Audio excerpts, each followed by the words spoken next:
E eu queria entrar numa parte um pouco mais passo a passo de estrutura de como montar uma consultoria, né? Então, vocês são expert nisso, né? Foram quantas? 80 nos últimos 18 meses. Como é que funciona? O profissional procura vocês, quero montar uma consultoria. Como é que funciona esse processo? Vocês orientam também se faz sentido ele abrir ou não, né? Porque existe alguns requisitos que são requisitos da própria CVM, né, de registro, e também as dores do dia a dia que ele vai ter de consolidação, como o próprio Rodolfo falou, as responsabilidades que ele tem, que o gerente de banco não tem, que o assessor não tem, porque isso fica a cargo da instituição que ele representa. Como é que funciona esse fluxo de montagem aí de uma nova consultoria? Como é que é o processo aí da Veritas que vocês auxiliam os clientes de vocês nesse processo? Uhum. Legal.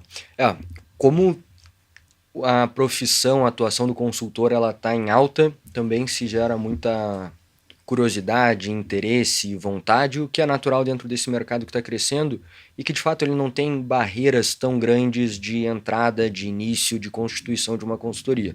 Claro, a gente tem os aspectos regulatórios, onde a gente precisa de um consultor credenciado, que vai assumir o cargo de direção, a gente precisa de um diretor de compliance, e só aqui já é uma diferenciação frente à atividade do assessor, né, de uma research e da gestora, então já tem algumas obrigações diferentes.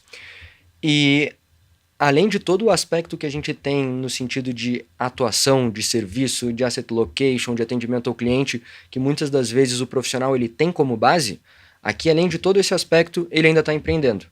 Então ele ainda está gerindo um negócio no qual ele tem que olhar para muitos outros aspectos que pode ser que até ele ter chego na conversa conosco ele não tenha ainda olhado. Cara, como é que vai ser essa tua nova empresa? Como é que vão ser as pessoas que vão trabalhar contigo? Modelo de contratação. Como é que vai ser o modelo de contratação? Vão ser teus sócios? Vão ser CLT? Vão ser PJs? O que cada um faz? Quais são os atingíveis? Como é que é o crescimento comercial?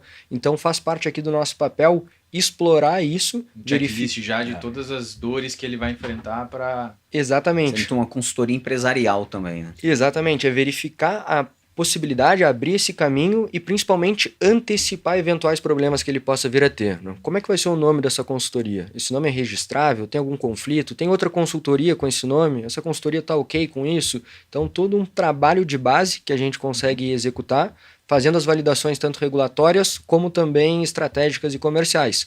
E aí, claro, passando nesse checklist, passando nessa validação, aí sim a gente auxilia em todas as etapas da estruturação. Desde o aspecto da abertura da empresa, o credenciamento na CVM, ele ter os melhores contratos com o cliente, o modelo de contratação, o eventual partnership. Acordo de acionistas. O acordo de acionistas para que ele tenha estrutura regulatória para poder crescer de maneira segura e, claro, né, ele conseguir cumprir com esses novos requisitos que muitas das vezes ele não sabe que ele precisa cumprir. E vocês ajudam em todo esse processo de contratos com o cliente? Em todo esse processo. É bem legal a fala do Rodolfo e vocês também comentando, porque a demanda ela foi tão alta e nessas 80 operações novas que a gente acabou abrindo, que a gente, lógico, no viés, né? Hoje uma consultoria empresarial, a gente tem todo o arcabouço jurídico, regulatório, compliance, contabilidade, enfim, toda essa infraestrutura de back-office. O que a gente acabou vendo na prática, né? Ao consolidar essas operações? Essa carência de educação também empresarial, que era o que a gente estava falando. No fim do dia, muitas das vezes esse cara é do mercado ou não, né? A gente está falando do cara ser do mercado financeiro ou não.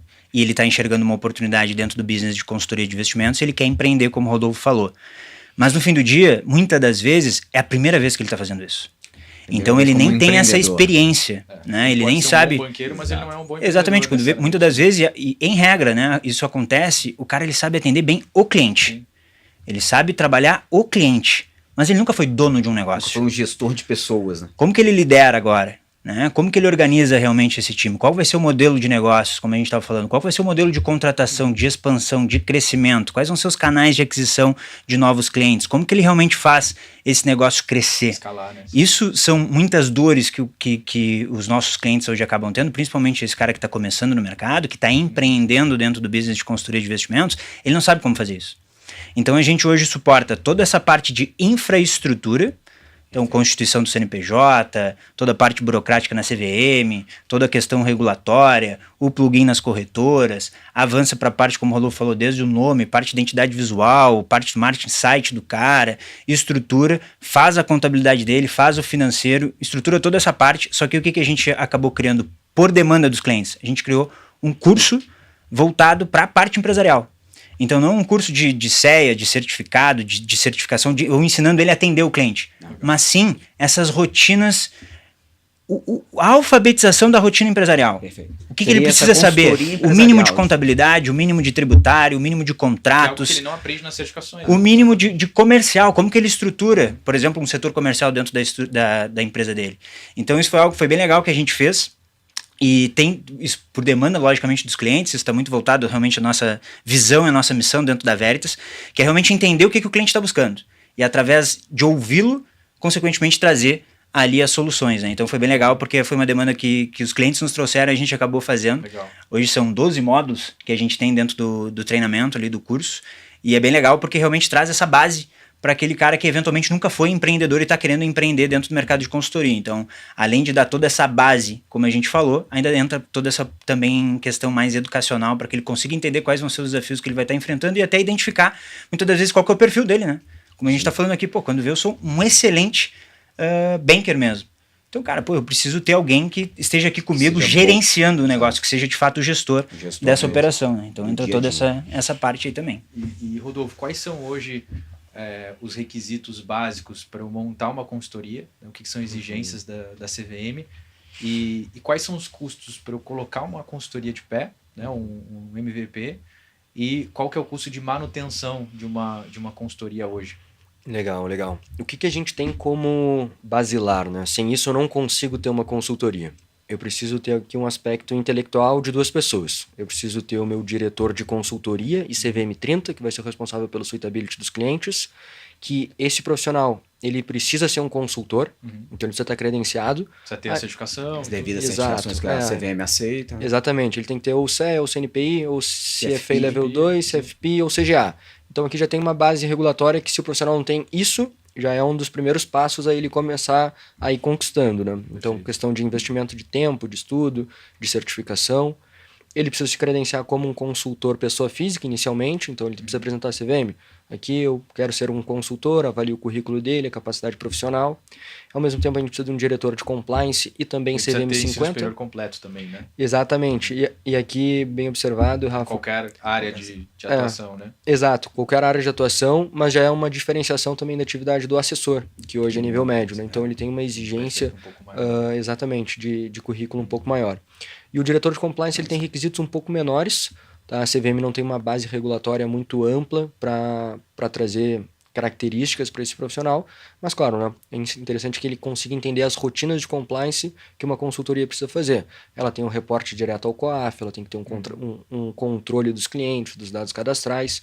Então, aqui a gente já tem uma questão estrutural. API e tudo, né? Exatamente. E aqui ele também vai ser responsável por LGPD, sigilo, confidencialidade, tudo isso que muitas vezes nem é olhado quando o profissional quer começar a empreender nesse mercado. Então, o diretor de compliance ele tem muitas atribuições práticas realmente.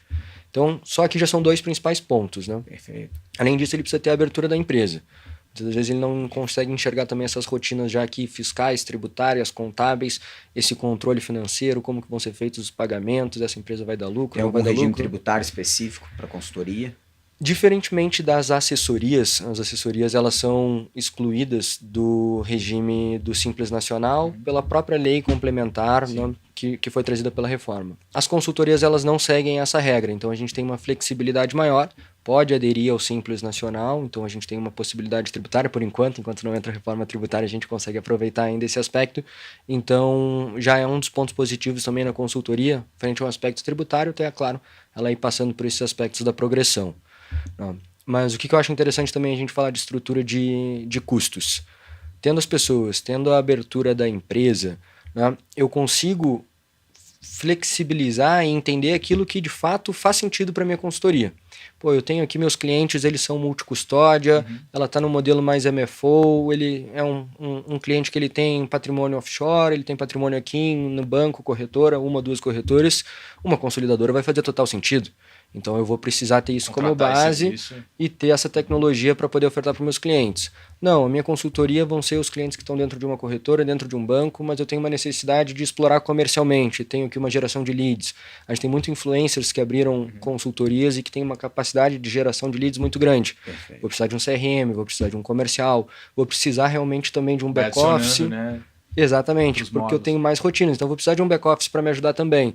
Então tem uma estrutura de progressão de custos. Né? Perfeito. Então no D0 a gente não tem muitos custos, né? Além das aberturas e credenciamentos, mas é importante ir trazendo essa previsibilidade. Que vai ter aquele custo mensal ali um pouquinho mais elevado devido às suas contratações ali de fornecedores, né? Exatamente.